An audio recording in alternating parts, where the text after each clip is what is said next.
Rolls Royce company दुनिया की सबसे लग्जरियस और एक्सपेंसिव कार बनाती है। लेकिन क्या आपको पता है कि इसी रोल्स रॉयस कंपनी को बनाने वाले हेनरी रॉयस का जन्म एक गरीब परिवार में हुआ था। यहाँ तक कि उन्होंने इंजीनियरिंग की डिग्री भी नहीं की थी और न ही वो किसी स्कूल या यूनिवर्सिटी गए थे। लेकिन फिर भी हेनरी रॉयस ने एक ऐसी कार कंपनी खड़ी कर दी जिसकी कारें न सिर्फ अमीर लोग ही अफोर्ड कर सकते हैं। तो आइए जानते हैं रोल्स रॉयस की कहानी आज की इस वीडियो में। ये कहानी शुरू होती है 1863 से, जब इंग्लैंड के एक छोटे से गाँव में हेनरी रॉयस का जन्म होता है। हेनरी रॉयस के फादर का बिजनेस था, लेकिन जब वो 4 साल के हुए तो उनका फैमिली बिजनेस पूरे तरीके से कोलैप्स कर गया। जिसके बाद हेनरी की पूरी फैमिली इंग्लैंड के एक शहर मैनचेस्टर में आकर बसी और जब हेनरी 9 साल के हुए तब उनके फादर की डेथ हो गई। अब गरीबी की वजह से हेनरी की मदर को मेड का काम करना पड़ा और हेनरी के आंट ने हेनरी को नॉर्दर्न रेलवे कंपनी में अप्रेंटिस की जॉब दिला दी, जहाँ पर कई साल काम करने के बाद हेनरी रॉयस ने इलेक्ट्रॉनिक्स और कारपेंट्री सीख ली और उस कंपनी से बाहर निकलते ही वो मैक्सिम सिस्टम नाम की कंपनी में जॉब करने लग गए। कुछ सालों के बाद वो कंपनी भी बैंकरप्ट हो गई और उस कंपनी के बैंकरप्ट होने के बाद हेनरी ने खुद की कंपनी एफ.एच. रॉयस एंड कंपनी खोली। अपनी कंपनी में हेनरी इलेक्ट्रॉनिक्स अप्लायंसेस बनाते थे और उन्हें बेचते थे। उनका बिजनेस काफी अच्छा चल रहा था कि तभी जर्मन और अमेरिकन कंपनियों ने अपने प्रोडक्ट कम कीमत में ब्रिटिश मार्केट में लॉन्च कर दिए, जिसकी वजह से एफ.एच. रॉयस एंड कंपनी को बहुत बड़ा नुकसान हुआ और उसके जो डीलर्स के साथ कॉन्ट्रैक्ट थे डीलर्स ने उसे भी कैंसिल कर दिया। अपने मेहनत से बनाई हुई कंपनी को कोलैप्स होते देखकर हेनरी रॉयस बीमार हो गए। हेनरी रॉयस को हॉस्पिटल में शिफ्ट किया गया और ट्रीटमेंट के बाद हेनरी को डॉक्टर ने ये मशवरा दिया कि उसे कुछ दिनों के लिए अपनी कंपनी से वेकेशन लेनी चाहिए और ट्रेवल के लिए कार खरीदनी चाहिए। हेनरी रॉयस ने अपनी कंपनी से कुछ दिनों के लिए वेकेशन ली और एक डेकोविल नाम की कार भी खरीद ली, लेकिन उस कार में होने वाली बार बार खराबियों की वजह से वो कार हेनरी रॉयस के लिए बिल्कुल ही बेकार थी। हेनरी रॉयस ने उसे खुद ही कस्टमाइज किया और एक नई कार बनाई जिसका नाम 10 HP रॉयस रखा। कुछ दिनों के बाद पेरिस में होने वाली एग्जीबिशन में हेनरी रॉयस ने इस कार को प्रेजेंट किया और वहाँ पर एंट्री होती है चार्ल्स रोल्स की, जो कि हमेशा एक बेहतरीन कार की तलाश में रहते थे। चार्ल्स रोल्स ने हेनरी रॉयस से मुलाकात की और उसे बोला कि अगर हम एक ज्वाइंट वेंचर बनाएं और कार बनाने की कंपनी खोलें तो हम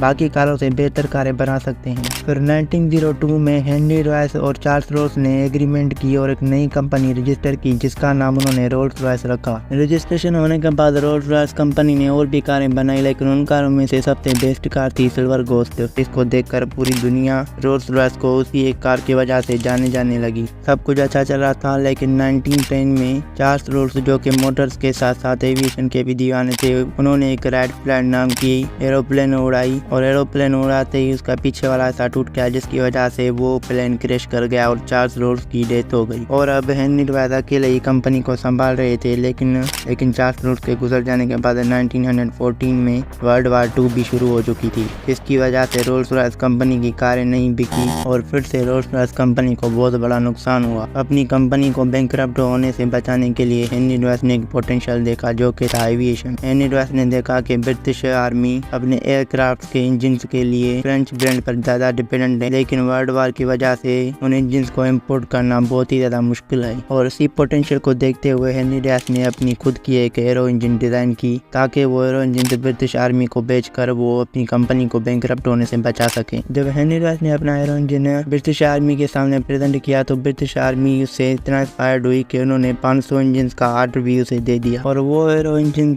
गवर्नमेंट को बेचने के बाद उसने अपनी कंपनी को बैंकरप्ट होने से बचा लिया और बाकी के पैसों से एक नई कार बनाई, जो कि थी रोल्स रॉयस फैंटम। ये कार भी सिल्वर गोस्ट की तरह कामयाब कार बनी और कंपनी को भी बहुत प्रॉफिट हुआ और उसी के साथ एरो इंजन बनाकर अपनी कंट्री में और बाहर की कंट्रीज में एक्सपोर्ट करना शुरू कर दिया और उन्हें बेचना शुरू कर दिया। और ये 1931 में बेंटले, जो कि रोल्स रॉयस की कॉम्पिटिटर कंपनी थी, उसे रोल्स रॉयस ने खरीद लिया और अपने कंपटीशन को भी खत्म कर दिया। लेकिन फिर 1933 में हेनरी रॉयस की डेथ हो गई, जिसके कुछ ही सालों बाद 1939 में वर्ल्ड वार 2 शुरू हो गई और फिर से कंपनी को बहुत बड़ा नुकसान हुआ कारें न बिकने की वजह से। फिर रोल्स रॉयस ने अपना पूरा फोकस एविएशन सेक्टर पर किया। ये 1971 में गवर्नमेंट की हेल्प से रोल्स रॉयस कंपनी को नेशनलाइज कर दिया गया और उसके एविएशन और ऑटोमोबाइल सेक्टर को भी अलग कर दिया गया। लेकिन फिर 1918 में रोल्स रॉयस ने अपना ऑटोमोबाइल सेक्टर विकर्स को बेच दिया और विकर्स ने 1998 में रोल्स रॉयस मोटर्स को वोक्सवैगन ग्रुप को बेच दिया। उसके बाद 2003 में रोल्स रॉयस मोटर के सारे राइट्स BMW ग्रुप ने खरीद लिए। आज Rolls Royce company BMW group की सब्सिडरी है और बेंटली, जिसको रोल्स रॉयस ने खरीदा था, उसे भी वोक्सवैगन ग्रुप ने तभी खरीद लिया था जब उसने रोल्स रॉयस कंपनी को खरीदा था 1998 में। और रोल्स रॉयस कंपनी का जो एविएशन सेक्टर था वो आज आज भी रोल्स रॉयस होल्डिंग्स के नाम से यूनाइटेड किंगडम में एरोप्लेन्स के इंजन बनाता है। तो ये थी रोल्स रॉयस की कहानी इलेक्ट्रॉनिक्स अप्लायंसेस बनाने से लेकर एरोप्लेन्स के इंजन बनाने तक। अगर आपको ये वीडियो पसंद आई है तो वीडियो को लाइक करें, चैनल को सब्सक्राइब करें